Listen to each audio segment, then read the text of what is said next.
Bonsoir et bienvenue sur Crime pour les somnambules. Ce soir, nous plongeons dans le nord de l'Angleterre des années 70. Des villes ouvrières grises. Des rues mal éclairées. Des femmes qui rentrent seules le soir. Et quelque part dans l'ombre, un homme ordinaire. Chauffeur de poids lourd. Mari attentionné. Voisin discret. 13 femmes mortes en 5 ans. Un marteau. Un tournevis. Une violence d'une brutalité rare. Et une police qui cherche au mauvais endroit pendant 5 ans. Peter Sutcliffe dira que c'est la voix de Dieu qui lui a ordonné de tuer. Que depuis une pierre tombale dans un cimetière, le Seigneur lui a confié une mission. L'Angleterre a tremblé. Puis elle a cherché. Puis elle a trouvé. Trop tard pour 13 femmes. Ce soir, vous allez entrer dans l'esprit de l'éventreur du Yorkshire. Installez-vous confortablement. Fermez les yeux. Bienvenue dans un voyage au cœur des ténèbres. Nord de l'Angleterre. Milieu des années 1970. Le Yorkshire n'est pas une région qui attire le regard. À Leeds, Bradford, Halifax. Les rues sont étroites, bordées de maisons en briques noircies par les années. L'industrie est encore là. Mais elle s'essouffle. Les usines ferment progressivement. Le chômage augmente. Les quartiers s'appauvrissent. Le soir, la lumière baisse rapidement. Les lampadaires diffusent une teinte orange, irrégulière. Certains ne fonctionnent plus. Dans certains secteurs, la nuit s'installe avant même que la journée ne soit terminée. C'est dans ce décor que vit Peter Sutcliffe. Il est né le 2 juin 1946, à Bingley, dans le West Yorkshire. Une petite ville à une quinzaine de kilomètres de Bradford. Il est le fils de John Sutcliffe, ouvrier, et de Kathleen Sutcliffe. Une famille catholique. Nombreuse. Sans histoire, en apparence. Mais à l'intérieur du foyer, les choses sont différentes. Son père est autoritaire. Parfois violent. Sa mère, plus effacée. Subie. Peter grandit dans ce déséquilibre. Il observe. Sans intervenir. Sans protester. Mais ce qu'il voit s'imprime. Très tôt. À l'école, il n'est pas remarqué. Ni brillant. Ni problématique. Un élève moyen. Il quitte l'école à 15 ans. Comme beaucoup à cette époque. Enchaîne les petits emplois. Puis, au début des années 1970, il travaille comme fossoyeur. Dans un cimetière de Bingley. Un travail discret. Solitaire. Il creuse des tombes. Manipule des cercueils. Referme la terre. Jour après jour. Dans un environnement où la mort est constante. Répétitive. Banale. À la même période, il commence à fréquenter des prostituées. Principalement dans les quartiers de Leeds et Bradford. Ce sont des zones connues. Chapeltown, à Leeds, ou Manningham, à Bradford. Des endroits où la police passe, mais où elle ne s'attarde pas toujours. Les femmes y travaillent la nuit. Souvent seules. Dans des rues mal éclairées. Dans ce contexte, les rencontres sont rapides. Sans traces. Sans conséquences apparentes. Peter Sutcliffe circule dans ces quartiers. Régulièrement. Il observe. Il parle. Il paie. Mais ces interactions ne sont pas neutres. Il développe une relation ambivalente. Entre attirance et ressentiment. Un épisode, en particulier, marque un tournant. Une prostituée le trompe sur une somme d'argent. Puis se moque de lui. Devant d'autres hommes. L'humiliation est brève. Mais elle reste. Et dans un esprit déjà fragilisé, ce type d'événement ne disparaît pas. Il s'installe. Il se transforme. Quelques années plus tard, Peter Sutcliffe dira avoir entendu une voix. Dans un cimetière. Une voix qu'il attribue à Dieu. Qui lui aurait donné une mission. Éliminer les prostituées. Ce récit sera au cœur de sa défense. Mais à ce moment-là, rien n'est visible. Rien ne le distingue. Peter Sutcliffe est un homme ordinaire. Il vit à Bradford. Travaille. Se marie. Il circule librement dans ces villes. Comme des milliers d'autres. Et dans ces rues où la lumière est faible, où les habitudes sont bien installées, personne ne remarque qu'un regard a changé. Pas encore. Mais quelque chose est en train de se mettre en place. lentement, sans bruit, et comme souvent, dans un décor où tout semble normal. Au début des années 1970, rien ne distingue encore Peter Sutcliffe. Il travaille, change plusieurs fois d'emploi, puis devient chauffeur de poids lourd. Un métier courant dans cette région industrielle. Il transporte des marchandises, traverse régulièrement Leeds, Bradford, Halifax. Il connaît les routes, les horaires, les zones isolées. Ce détail aura son importance. À cette période, sa vie semble stable. Il fréquente Sonia Surma, qu'il épousera en 1974. Il s'installe à Bradford. Une maison simple. Un quartier sans particularité. Un couple discret. Sans histoire.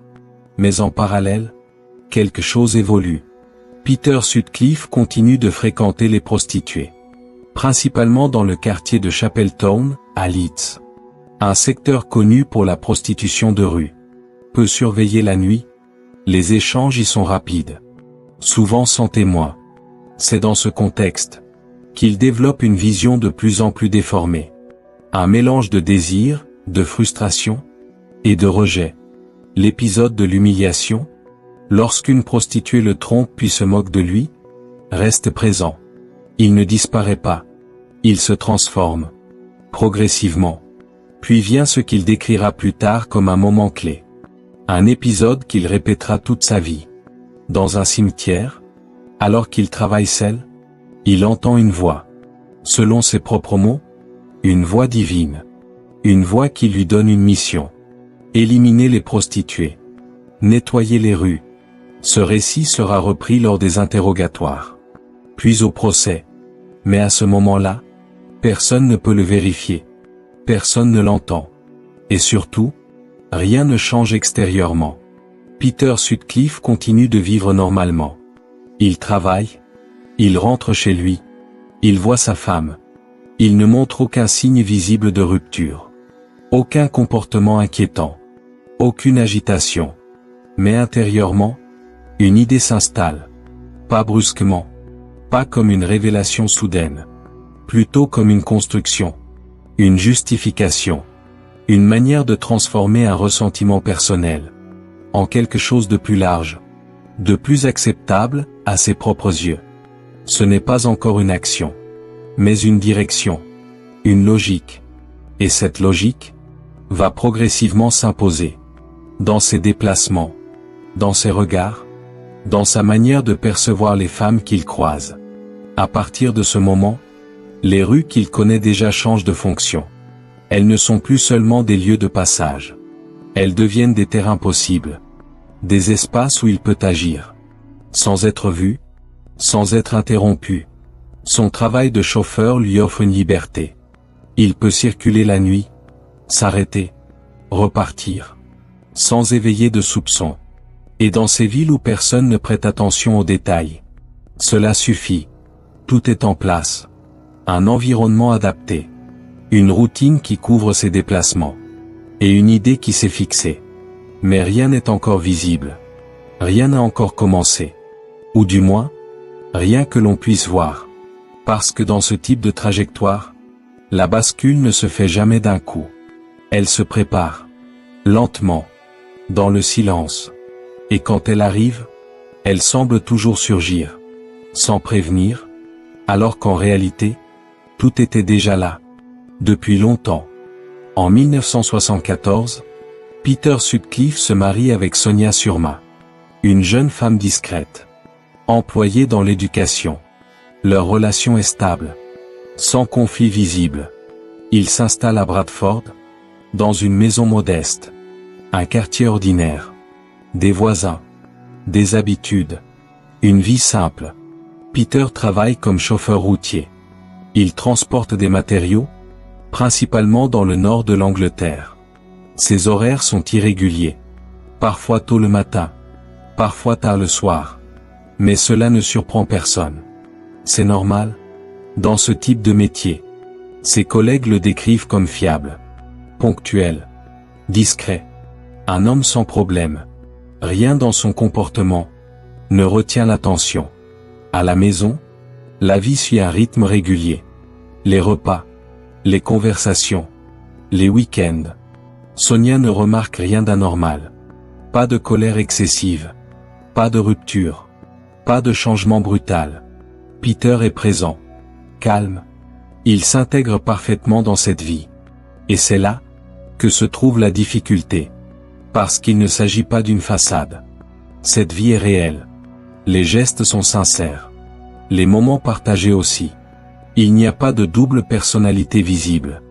Pas de masque qui tomberait par moments. Simplement, deux réalités qui coexistent. Sans jamais se croiser.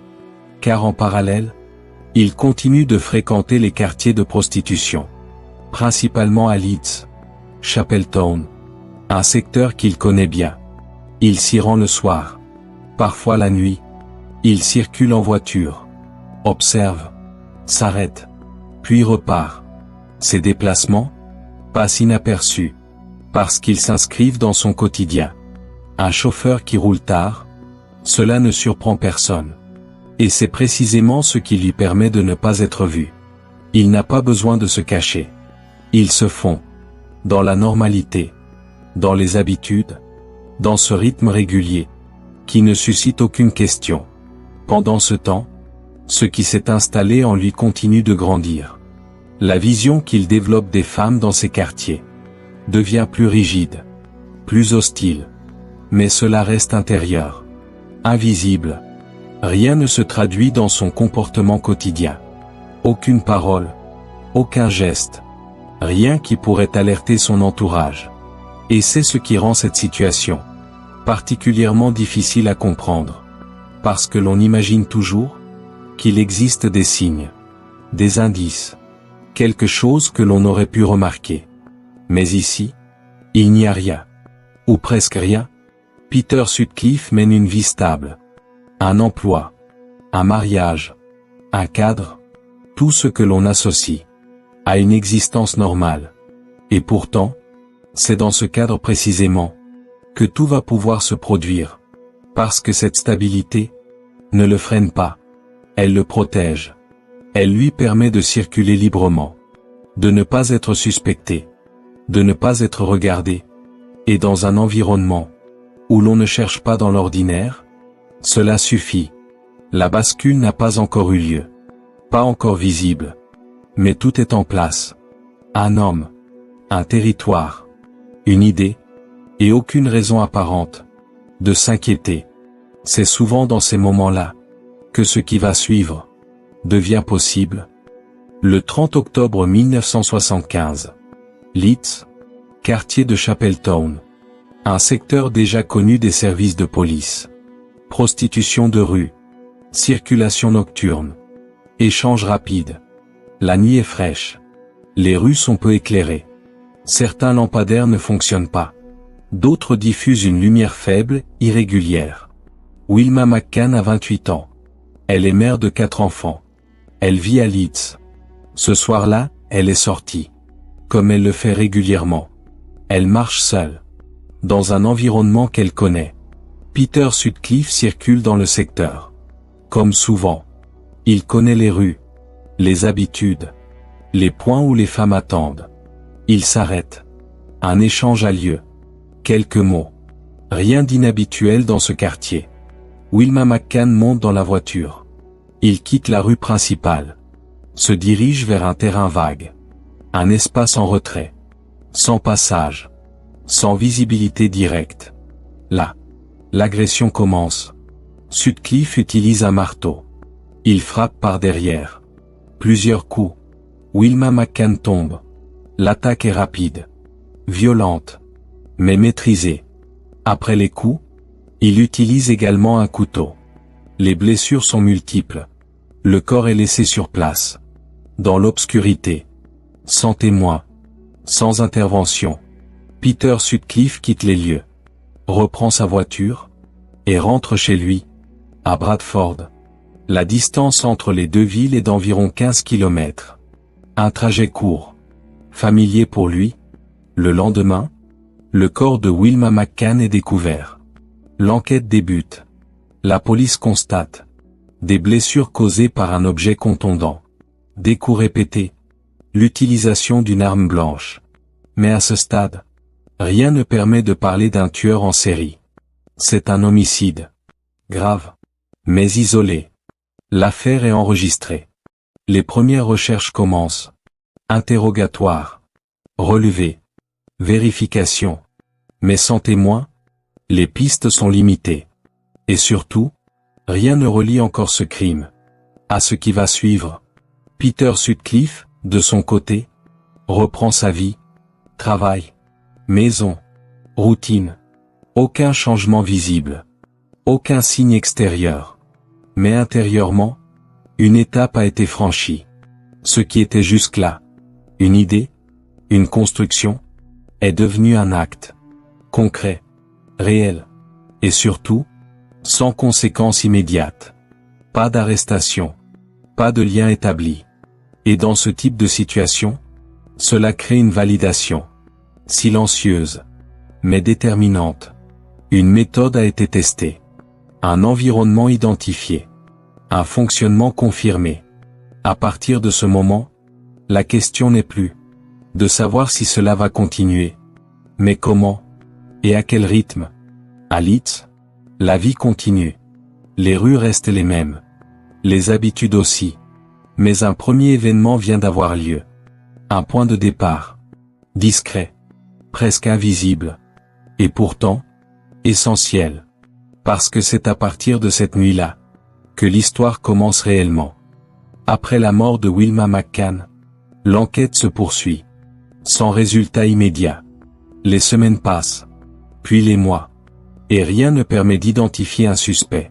À ce stade, l'affaire reste isolée. Mais le 20 janvier 1976, une nouvelle attaque a lieu. Toujours à Leeds. Emily Jackson, 42 ans, est retrouvée morte. Elle travaillait également dans la rue. Comme Wilma McCann. Les blessures présentent des similitudes. Coup porté avec un objet contondant. Violence dirigée vers la tête. La police commence à s'interroger. Mais les éléments restent insuffisants pour établir un lien formel. Quelques mois plus tard, le 9 mai 1976, une troisième victime est découverte. Irene Richardson, 28 ans. Elle aussi attaquée à Leeds. Même type de blessure. Même méthode. Cette fois, le doute n'est plus possible. Les enquêteurs établissent un lien. 3 femmes. 3 attaques similaires. Dans la même zone géographique. Un schéma apparaît. Et avec lui, une nouvelle hypothèse. Un même agresseur. L'enquête change d'échelle. Une cellule spéciale est mise en place. Les recherches s'intensifient. Les quartiers de Chapeltown sont surveillés. Les témoignages sont collectés. Mais malgré cela, aucune identification claire n'émerge. Parce que le mode opératoire laisse peu de traces. Les attaques ont lieu la nuit. Dans des zones peu fréquentées. Sans témoin direct. Et surtout, le suspect ne correspond à aucune description précise. Pendant ce temps, Peter Sutcliffe continue. Il circule toujours dans les mêmes secteurs. Utilise les mêmes méthodes. S'appuie sur les mêmes conditions. Obscurité. Isolement. Rapidité d'exécution. Chaque attaque suit une logique. Pas improvisée. Reproduite. Et dans cette répétition, il gagne en efficacité. Les déplacements sont maîtrisés. Les lieux choisis. Les gestes exécutés rapidement. Et toujours, il repart sans être vu, sans être identifié, sans être retenu.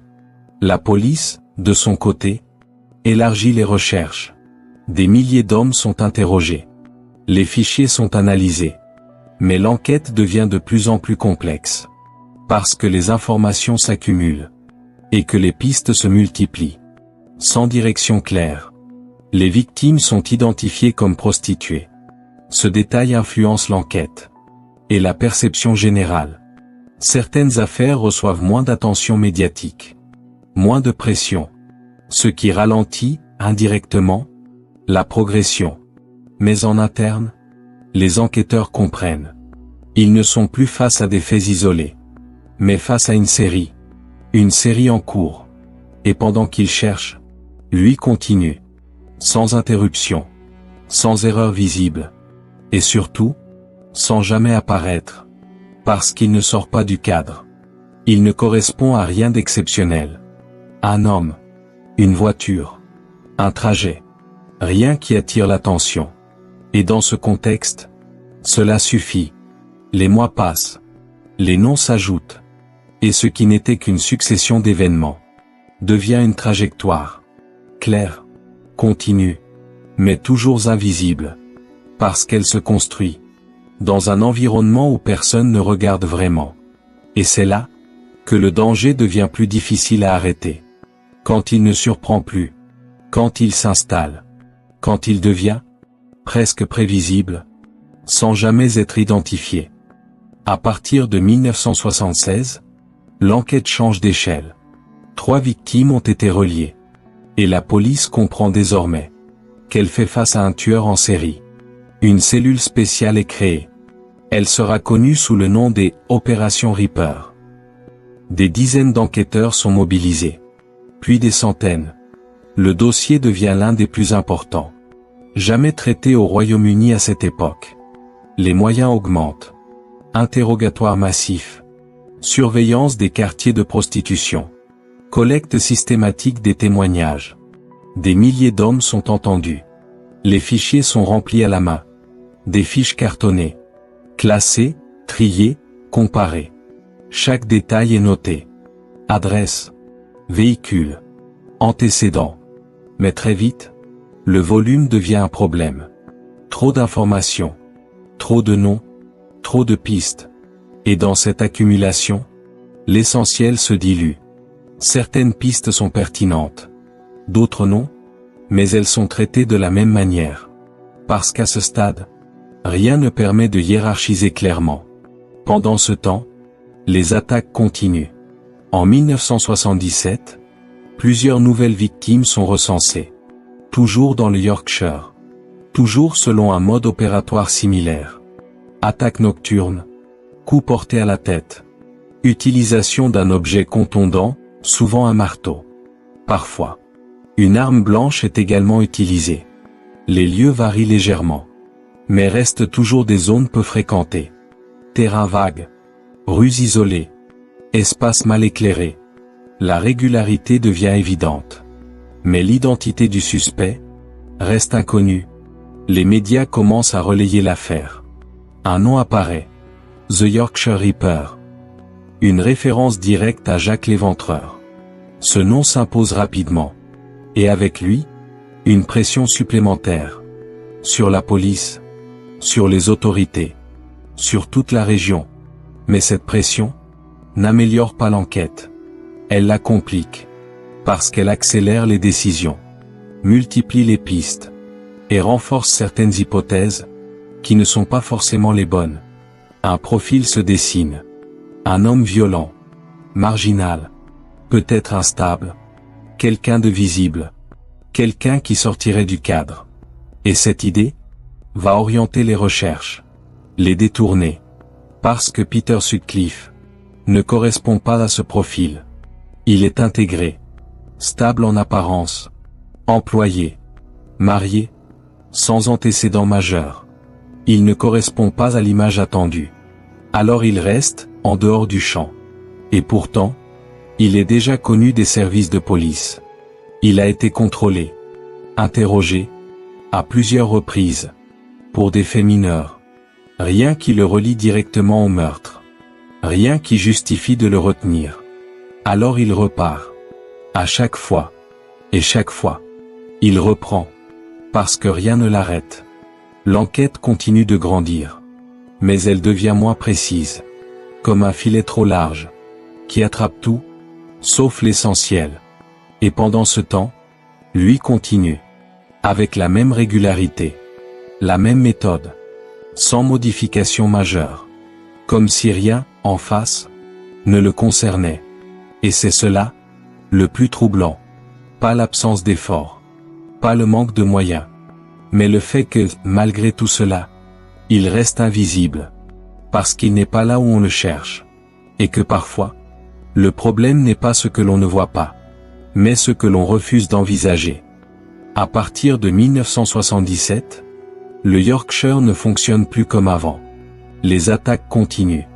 Les victimes s'accumulent. Et désormais, l'information circule. Les médias relaient chaque nouveau cas. Les journaux publient les détails. Les lieux. Les dates. Le nom Yorkshire Ripper s'impose. Et avec lui, une réalité. Le danger est identifié. Mais toujours invisible. Cette combinaison change tout.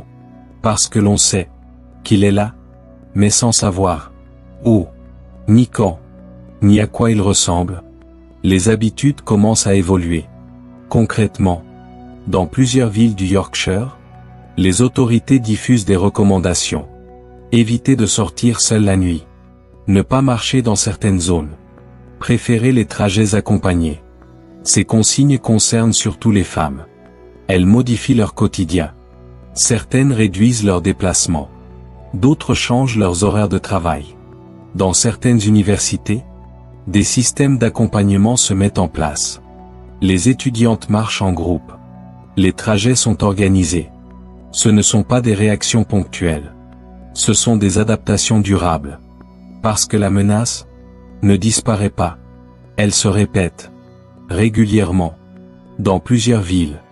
Leeds, Bradford, Halifax, Manchester, parfois. La zone concernée s'élargit. Et avec elle, la peur. Les commerces ferment plus tôt. Les rues se vident plus vite. Certains quartiers deviennent évités la nuit. Pas officiellement interdits, mais délaissés. Progressivement, les familles s'organisent. Des proches viennent chercher les femmes en voiture. Les déplacements sont anticipés. Ce qui était spontané devient calculé. Et au-delà des comportements, il y a aussi un débat sur les victimes, sur leur statut, sur la manière dont elles sont perçues. Certaines victimes sont des prostituées, d'autres non, mais cette distinction influence la couverture médiatique. Et parfois, la priorité accordée aux affaires. Ce point crée des tensions. Dans la population, dans les médias, et même au sein de l'enquête. Parce qu'il introduit un biais, une hiérarchie implicite, qui complique la compréhension globale. Et pendant que la société s'adapte, les attaques continuent. Sans ralentissement visible. Sans changement majeur de méthode. Ce qui renforce une impression. Le tueur agit librement. Sans contrainte. Sans pression réelle. Parce que malgré l'ampleur de l'enquête, rien ne le touche directement. Il circule toujours. Dans les mêmes zones. Au même horaire. Avec la même facilité. Et c'est cela qui rend la situation particulièrement difficile à accepter. Parce que la région entière s'adapte. Change. Se replie. Alors que lui ne change pas. Il reste intégré. Invisible. Et au cœur même de ce territoire qui tente de l'éviter. La peur devient une donnée quotidienne. Mesurable, mais inefficace. Parce qu'elle ne permet pas de l'identifier. Seulement de l'attendre. Et dans ce type de situation, le danger ne disparaît pas. Il s'installe. À la fin de l'année 1977, l'enquête est déjà immense. Des milliers de noms. Des centaines d'enquêteurs. Mais toujours, aucun suspect identifié. C'est à ce moment-là qu'un élément inattendu apparaît. Une lettre, envoyée à la police. L'auteur affirme être le tueur. Le ton est direct, provocateur. Le contenu contient des détails qui semblent crédibles. Puis une seconde lettre arrive. Puis une troisième. Les enquêteurs commencent à y prêter attention. Parce que certaines informations semblent correspondre aux faits. Puis, en 1978, un enregistrement audio est envoyé. Une cassette, sur laquelle une voix d'homme parle. Avec un accent du nord de l'Angleterre. Très marqué. Sunderland. Dans cet enregistrement, l'homme confirme être l'auteur des meurtres. Il décrit certaines attaques. Donne des éléments. Et surtout, il affirme qu'il continuera. Ce message est diffusé. Les médias s'en emparent. La voix devient connue. Elle circule dans tout le pays. Et à partir de ce moment, L'enquête prend une nouvelle direction. La police considère que cette voix est celle du tueur. Les recherches se concentrent sur des hommes originaires de Sunderland. Des milliers de vérifications sont effectuées. Des suspects sont écartés, uniquement parce qu'ils n'ont pas cet accent. Et c'est là que l'erreur s'installe.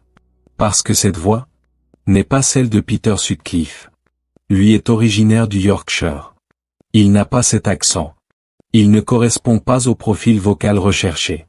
Mais à ce moment-là, personne ne le sait. La cassette est jugée crédible. Suffisamment pour orienter l'enquête. Et cette orientation va durer plusieurs années. Pendant ce temps, les attaques continuent. Sans changement. Même méthode. Même zone. Rien ne correspond vraiment à ce que la voix décrit. Mais le lien est maintenu. Parce qu'il apporte une direction. Parce qu'il donne l'impression de se rapprocher du suspect. Et dans une enquête aussi complexe, cette impression compte. Elle rassure. Elle structure. Même si elle est fausse. Peter Sutcliffe, lui, n'est pas concerné par cette piste. Il n'a pas l'accent recherché. Il ne correspond pas au profil. Alors il reste en dehors. Encore une fois. Sans être retenu. Sans être suspecté sérieusement. Et c'est cela, le point le plus important. Parce que cette erreur ne ralentit pas seulement l'enquête. Elle la détourne. Elle éloigne les recherches de la réalité. Et pendant que la police écoute une voix, le véritable auteur continue d'agir, sans être inquiété. Pendant encore plusieurs années, la vérité est là, accessible, mais ignorée, à cause d'un détail, un accent, une cassette, une voix, qui n'était pas la bonne. 2 janvier 1981. Sheffield. Une nuit froide. Calme. Rien ne laisse penser que l'enquête va s'arrêter. 2 policiers patrouillent. Une ronde classique. Ils circulent dans un quartier connu pour la prostitution de rue, comme dans d'autres villes du Yorkshire. Rien d'inhabituel. Puis ils remarquent une voiture. Une Rover. Stationnée dans la rue. Moteur arrêté. Un homme est à l'intérieur. Avec une femme. Un contrôle banal. Les policiers s'approchent. Demandent les papiers. L'homme répond calmement. Peter Sutcliffe. Rien, dans son attitude, ne paraît suspect. Mais un détail attire l'attention. La plaque d'immatriculation. Elle ne correspond pas au véhicule. C'est une fausse plaque. Une infraction. Rien de plus. Mais suffisant pour procéder à un contrôle approfondi. Les policiers demandent à Sutcliffe de les suivre. Il accepte. Sans résistance. Sans agitation. Sur le trajet, il demande à s'arrêter. Un besoin simple. Les policiers acceptent. Il sort du véhicule. S'éloigne légèrement. Quelques secondes. Dans l'obscurité. Puis il revient. Calme. Comme avant. Ce que les policiers ne voient pas, c'est ce qu'il vient de faire. Il a jeté quelque chose dans un terrain voisin. Un marteau. Un couteau. Les mêmes types d'armes utilisées lors des attaques. Au commissariat, les vérifications commencent. Les informations sont relevées. Son identité. Son parcours. Ses déplacements. Et très vite, un doute apparaît. Un vrai. Son nom circule. Il est transmis à l'équipe de L Opération Reaper.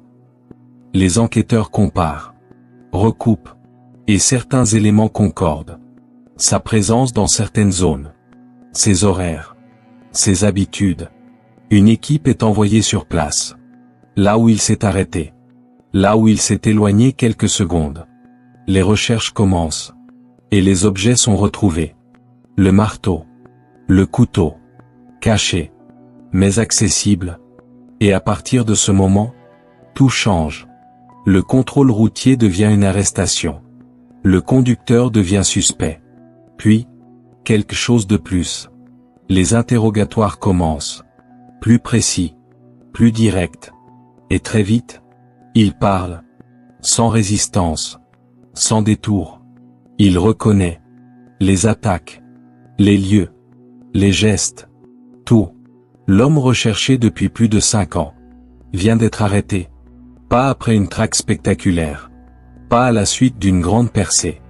Mais lors d'un contrôle banal. Une plaque. Un détail. Et dans cette réalité, il y a quelque chose de profondément dérangeant. Parce que pendant des années, il a échappé à tout. Aux enquêtes. Aux interrogatoires. Aux milliers de vérifications. Et finalement, tout s'arrête. Sur un élément simple. Presque administratif. Peter Sutcliffe est placé en garde à vue. L'enquête, elle, entre dans une nouvelle phase. Plus courte. Mais plus lourde. Parce que cette fois, la question n'est plus de savoir qui chercher. Mais de comprendre ce qui s'est réellement passé. Après son arrestation, tout s'accélère. Peter Sutcliffe est placé en garde à vue. Les enquêteurs commencent les interrogatoires. Les premières heures sont classiques. Vérification d'identité. Parcours. Déplacement. Puis très vite, les questions changent. Elles deviennent précises. Ciblées. Les enquêteurs évoquent certaines zones. Certaines dates. Certains faits. Et à ce moment-là, ils ne nient pas. Ils parlent. Calmement. Sans résistance. Il reconnaît les faits. Les uns après les autres. Les attaques. Les lieux. Les circonstances. Il donne des détails. Précis. Des éléments que seuls les enquêteurs pouvaient connaître. Très rapidement, il n'y a plus de doute. Peter Sutcliffe est bien l'auteur des meurtres. Il admet avoir tué 13 femmes. Et avoir tenté d'en tuer plusieurs autres. Les déclarations sont enregistrées. Recoupées, comparées aux dossiers existants. Et elles correspondent. Les dates, les lieux, le mode opératoire. Tout s'aligne. L'enquête, qui s'étendait sur plus de 5 ans, trouve enfin une cohérence complète. Lors des interrogatoires, il évoque à nouveau la voix. Une voix qu'il dit avoir entendue. Dans un cimetière. Une voix qu'il attribue à Dieu. Qui lui aurait donné une mission. Éliminer les prostituées. Ce discours est répété. De manière constante. Sans variation majeure. Mais en parallèle, les faits montrent autre chose. Une organisation. Des déplacements réfléchis. Des choix. Une capacité à éviter les zones à risque. À adapter ses trajets. À dissimuler certaines preuves. Ces éléments posent une question. Celle de la responsabilité. Était-il sous l'emprise d'un trouble réel? Ou construisait-il un récit? Pour justifier ses actes? À ce stade, les enquêteurs ne tranchent pas. Ils constatent. Ils enregistrent. Ils rassemblent les preuves. Les aveux permettent de relier l'ensemble des dossiers. Ce qui était fragmenté devient une seule affaire. Une seule trajectoire. Continue. Datée. Documentée. Pour la première fois, toutes les victimes sont reliées. Tous les faits sont établis. Et surtout, l'auteur est identifié. La nouvelle est rendue publique. Peter Sutcliffe, chauffeur routier, marié, originaire de Bradford. Un homme sans particularité apparente. Ce point marque profondément l'opinion. Parce que son profil ne correspond pas à l'image attendue. Il ne se distingue pas. Il ne sort pas du cadre. Il ressemble à d'autres. À beaucoup d'autres. Et c'est précisément cela qui rend l'affaire difficile à accepter. Pendant 5 ans, il a vécu au milieu des autres. Sans être identifié. Sans être arrêté. Alors même qu'il avait été interrogé. À plusieurs reprises. Les aveux mettent fin à l'enquête. Mais ils ouvrent une autre phase. Celle du jugement. Et surtout, celle des questions. Parce que désormais, tout est connu. Les faits, les gestes, le nombre de victimes. Mais une question demeure. Comment un homme comme lui a-t-il pu agir aussi longtemps, sans être arrêté? Le procès de Peter Sutcliffe s'ouvre en mai 1981. À Londres, devant la haute cour. Les faits sont déjà établis. Les aveux ont été enregistrés. Les preuves rassemblées. Il ne s'agit plus de déterminer s'il est l'auteur des crimes, mais de comprendre Dans quel état il a agi? Très rapidement, la stratégie de défense est annoncée. Elle repose sur un élément central. La voix. Peter Sutcliffe affirme avoir entendu une voix divine. Une voix qui lui aurait ordonné d'agir. Ce discours, il l'a déjà tenu lors des interrogatoires. Mais cette fois, il devient le cœur du procès. Les experts psychiatres sont appelés. Certains estiment qu'il présente des troubles mentaux, qu'il a pu être sujet à des hallucinations, qu'il croyait réellement à cette mission. D'autres experts sont plus réservés. Ils évoquent une construction, une explication élaborée après les faits, une manière de donner un sens, ou d'atténuer sa responsabilité.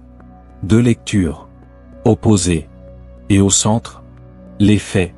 13 meurtres, plusieurs tentatives, des attaques réparties sur plusieurs années, des déplacements organisés, des choix précis, des gestes répétés.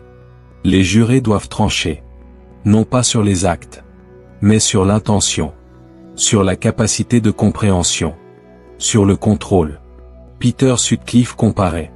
Calme, comme lors des interrogatoires.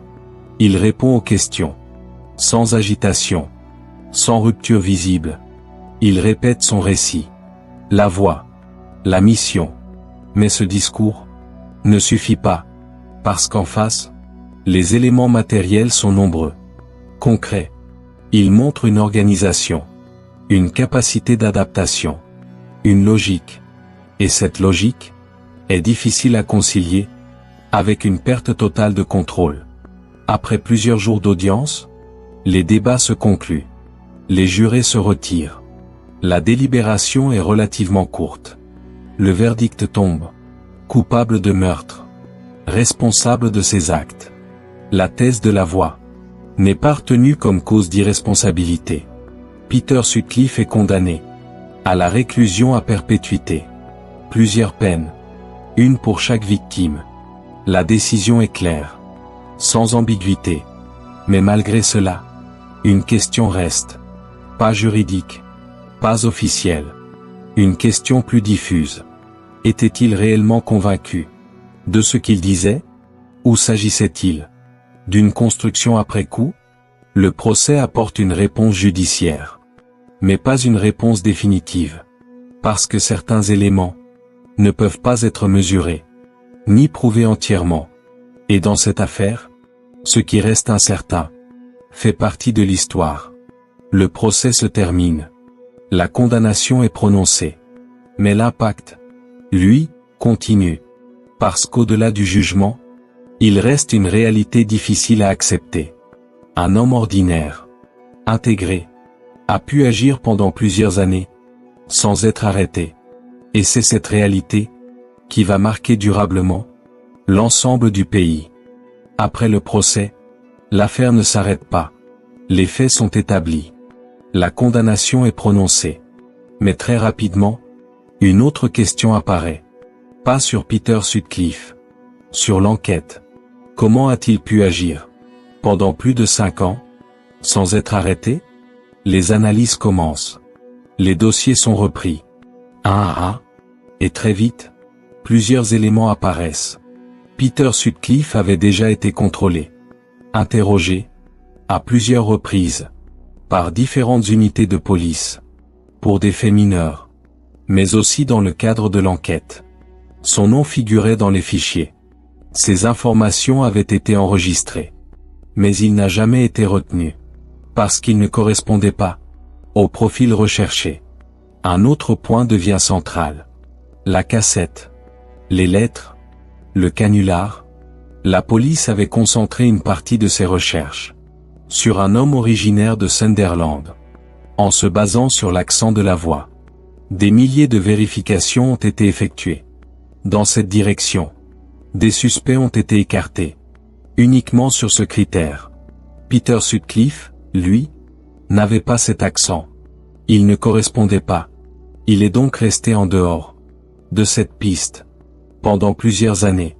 Ce choix a profondément orienté l'enquête et retardé l'identification.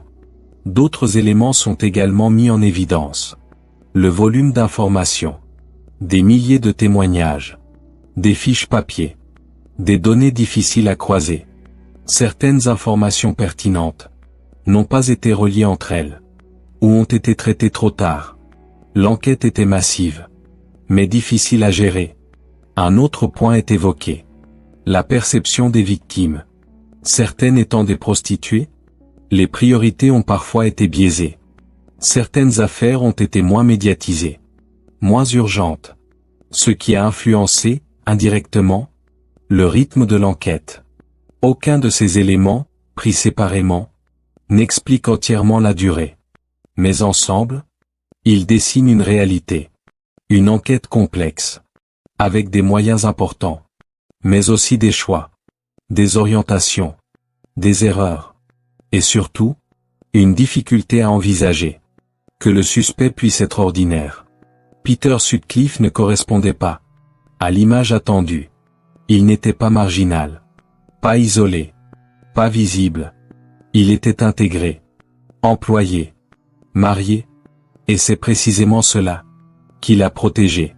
Parce que l'enquête cherchait ailleurs, dans ce qui semblait plus évident, plus identifiable, plus inquiétant. Et pendant ce temps, il était là, accessible, interrogé, puis relâché, à plusieurs reprises. Ce constat marque profondément les autorités, mais aussi l'opinion publique, parce qu'il remet en question une idée simple, que le danger est visible, qu'il se reconnaît, qu'il se distingue. Dans cette affaire, ce n'est pas le cas. Le danger était intégré, silencieux, et parfaitement ordinaire. Après 1981, l'enquête est close, mais ses conséquences restent dans les méthodes, dans les procédures, dans la manière d'analyser ce type d'affaires. Parce que cette histoire ne se limite pas aux faits. Elle montre autre chose, quelque chose de plus large, que parfois, ce qui échappe le plus longtemps n'est pas ce qui est caché, mais ce que l'on ne pense pas à regarder.